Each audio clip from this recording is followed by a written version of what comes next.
चंद्रशेखर रावण पर कल हमले के बाद से ही भीम आर्मी के सभी कार्यकर्ताओं में रोष का माहौल है और आज हापुड़ में जिलाधिकारी कार्यालय पर सैकड़ों की संख्या में भीम आर्मी कार्यकर्ता, जिलाध्यक्ष, सभी पदाधिकारी यहां पर ज्ञापन देने के लिए पहुंचे हैं। और ज्ञापन में क्या मांगे हैं उनकी और क्या मांग कर रहे हैं जिलाधिकारी से, ये जानेंगे।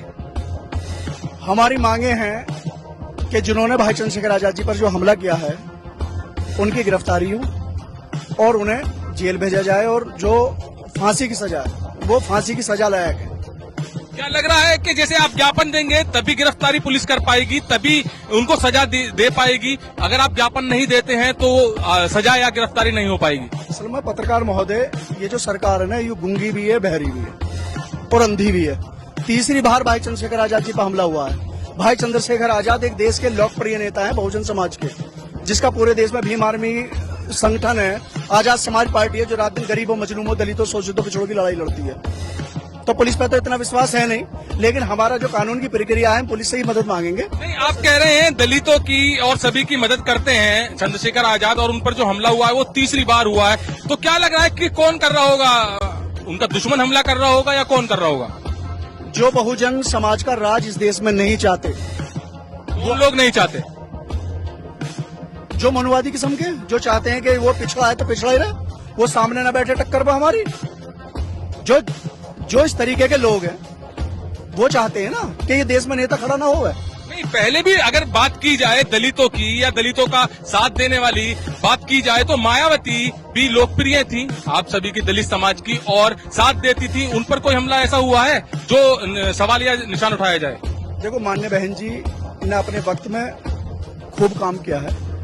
भाई चंद्रशेखर आजाद आज काम कर रहे हैं, उनके पता नहीं राजनीतिक उसमें आज क्या है बहुजन समाज पार्टी में, वो तो बीएसपी वाले जाने, माननीय बहन जी जाने।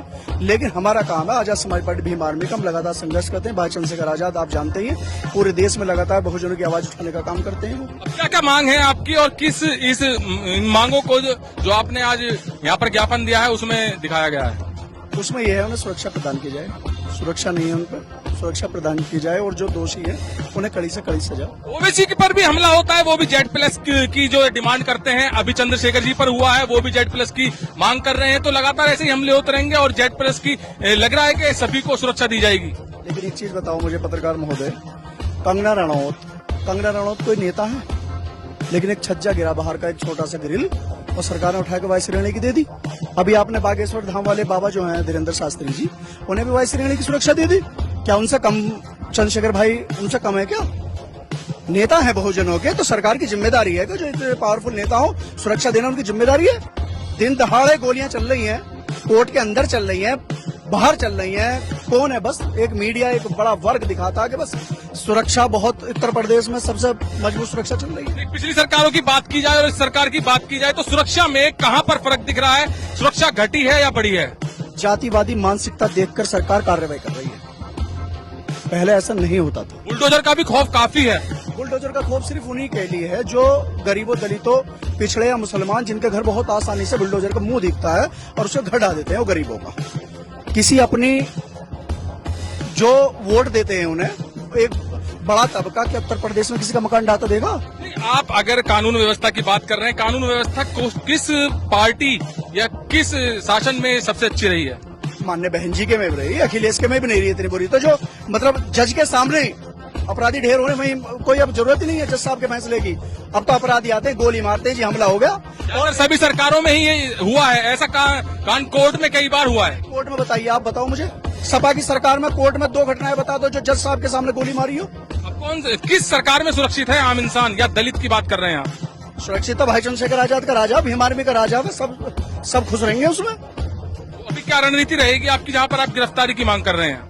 रणनीति तो ये है, देखो अभी आदेश है भाई का शांतिपूर्ण, हमने जो ज्ञापन दिया है, जो आगे भाई चंद्रशेखर आजाद जी को और हमारे प्रदेश अध्यक्ष जी का, जो हमारे वरिष्ठ नेताओं का आदेश होगा, उस पर भीम आर्मी आजाद समाज पार्टी काम करेगी। आंदोलन की बात चल रही है, यहाँ पर कह रहे हैं कि आंदोलन करेंगे, चक्का जाम करेंगे। क्या चक्का जाम करके, आंदोलन करके तभी गिरफ्तारी हो पाएगी? इससे पहले गिरफ्तारी नहीं हो पाएगी? तो प्रशासन के हाथ में, वो उसे कितने बड़ा पहाड़ बनाता है जब गिरफ्तार करे, और उसे अगर कानून का राज स्थापित करना हो तो उन्हें दोषियों को पकड़ा और उन्हें सुरक्षा मुहैया करवाए। क्योंकि भाई चंद्रशेखर आजाद जी, हमारे पार्टी के नेताओं के जो आदेश आएंगे माननीय प्रदेश अध्यक्ष जी के या हमारे बड़े नेता हैं, उसको लेकर आगे की कार्रवाई होगी। जो भी होगी माननीय नेता हमारे जो बड़े नेता हैं, तो चंद्रशेखर रावण भीम आर्मी चीफ हैं, उन पर कल हमला हुआ था, पेट में गोली लगी थी। हालांकि डॉक्टरों ने उन्हें बिल्कुल ठीक अभी घोषित किया है, गंभीर कोई ऐसा विषय नहीं है जहां पर खतरा हो। मगर भीम आर्मी के जो कार्यकर्ता हैं सभी, उनमें काफी रोष दिख रहा है और वो कह रहे हैं साहब कि अगर जल्द से जल्द जो जिन्होंने हमलावर थे उनकी अगर गिरफ्तारी नहीं होती है तो चक्का जाम करेंगे, आंदोलन करेंगे। और यही साफ निर्देश बिल्कुल ज्ञापन में भी दिया है और ज्ञापन देने के बाद यही डिमांड की जा रही है कि जल्द से जल्द हमलावरों की गिरफ्तारी हो और उनको फांसी की सजा दी जाए। कैमरामैन महेंद्र के साथ सुशील शर्मा, हलचल इंडिया।